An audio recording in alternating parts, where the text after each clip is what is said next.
Hey everyone, we're back with continuing education. I'm Minister James Moss, and we're in the book of Luke, chapter 14. And this one is going to actually wrap up the chapter, and we'll start a new chapter in the next video. This one we're going to cover verses 25 through 35, and like I said, it's going to take us to the end of chapter 14. And this one is entitled, Jesus Teaches About the Cost of Being a Disciple. All right, so we're going to get right to it, okay? All right, so this collection of Jesus's teachings about discipleship suggests a turning point in Luke's narrative of the journey to Jerusalem begun in chapter 9, verse 51. From this point to the end of this Jerusalem section around chapter 18, the gospel contains materials that focus on discipleship. All right, so here we go, verses 25 through 35, and that's going to take us to the end of the chapter. All right. And here we go, counting the cost. And there went great multitudes with him, and he turned and said unto them, If any man come to me and hate not his father and mother and wife and children and brethren and sisters, yea, and his own life also, he cannot be my disciple. And whosoever doth not bear his cross and come after me cannot be my disciple. For which of you, intending to build a tower, sitteth not down first and counteth the cost, whether he have sufficient to finish it? Lest haply, after he hath laid the foundation and is not able to finish it, all that behold it begin to mock him, saying, This man began to build and is not able to finish.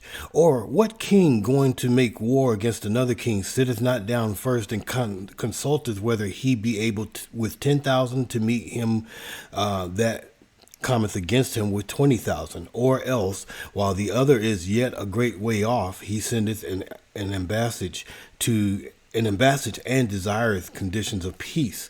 So likewise, whosoever he be of you that forsaketh not all that he hath, he cannot be my disciple. Salt is good, but if the salt have lost its savor, wherewith shall it be seasoned? If it is neither fit for the land, nor yet for the dunghill, but men cast it out. He that hath ears to hear, let him hear. Okay.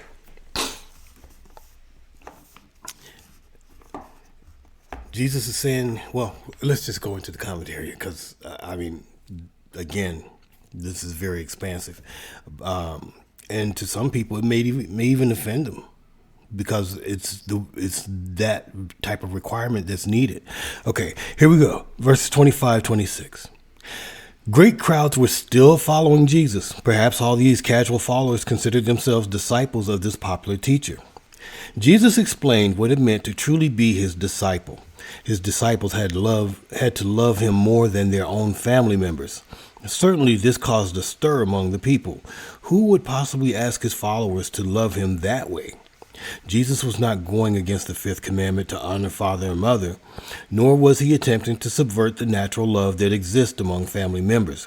Instead, he was saying that his followers' love for him should be so complete and wholehearted that their love for family members and life itself would pale in comparison. You got it? Okay. It didn't mean actually hate. Okay. In first century Jewish family settings, deciding for Jesus could mean alienation from the family. Jesus warned the would-be disciples that they must be clear about their true allegiance. Those who cannot make that kind of commitment cannot be his disciple. Verse 27. And before I even go into that, that's just people take it for granted that, I can just give my life to Christ and I'm going to do this and I'm going to be that and everything's going to be hunky-dory. No, there's a heavy call, a heavy price to pay with this walk, but it's well worth it. Okay. Verse 27.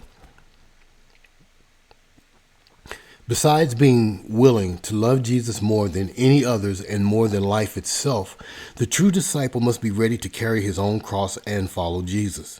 Jesus gave this teaching to get the crowds to think through their enthusiasm for him. He encouraged those who were superficial either to go deeper or to turn back. Following Jesus means total submission to him, perhaps even to the point of death. verses 28 through 30. Jesus promised his followers a kingdom, but he also said that they would face difficulty and suffering because of their faith. Those on the fence needed to count the cost. When a builder doesn't count the cost or estimates it inaccurately, his building may be half or left half completed. Okay, what are those costs to believers? Christians may face loss of social status or wealth. They may have to give up control over their money, time, or career. They may be hated, separated from their family, and even put to death. All people must carefully count the cost of becoming Christ's disciples so that they will know what they are getting into and won't be tempted to turn back when the going gets tough. All right, verse 31 and 32. In this second example, Jesus described a wise king's decision to consider whether his 10,000 soldiers could defeat twice that number coming against him. He has to act, but should he fight or ask for peace? To rush out with his soldiers without first discussing the options would invite disaster for his nation. Far better to think it through beforehand. So, those who want to follow Jesus should carefully consider their decision. All right.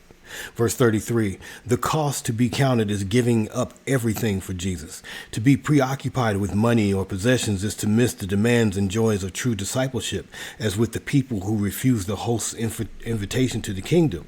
Again, Jesus painted no rosy picture of a high-paying job with all the benefits. He said that the way would be rough and would be a way of self-sacrifice. Oddly enough, however, this is the only way to the true fulfillment and satisfaction. All right, to true fulfillment and satisfaction. Okay, not the. Okay, anyway. Verses 34 and 35. In the ancient world, salt was used as a seasoning and as a preservative. The salt came mostly from salt marshes in the area southwest of the Dead Sea. This impure salt was susceptible to deterioration and could lose its flavor, leaving only useless crystals. Such salt was simply thrown away. Jesus' question, how do you make it salty again? It did not require an answer, for once salt is deteriorated, nothing is left but worthless residue. Many Christians blend into the world and avoid the cost of standing up for Christ. But Jesus says if Christians lose their distinctive saltiness, they become worthless. Just as salt flavors and preserves food, Christ's disciples are to preserve the good in the world, help keep it from spoiling, and bring new flavor to life. This requires careful planning, willful sacrifice, and unswerving commitment to Christ's kingdom. Being salty is not easy, but if Christians fail in this function, they fail to represent Christ in the world. The person who is willing to hear should be able to understand these words and apply them. All right. And we had this term, oh, you salty. But see, you can see how this was written long before the slang came along about being salty. Okay, but actually it's a good thing being salty because we bring flavor to the world. So you want to call me salty, but understand why I'm salty. Not because I'm angry, but because I have joy, because I have hope. I want to see better. I want to do better. I want, and I want the people to come to know God, come to know Christ. So yes, if the salt has lost its flavor, it's useless. It's tossed away. All right. So Jesus is saying, hey, be salty. Be salty. All right. Hey, until next time, God bless you. God keep you and continue to always keep studying. All right. It is crucial. God bless you.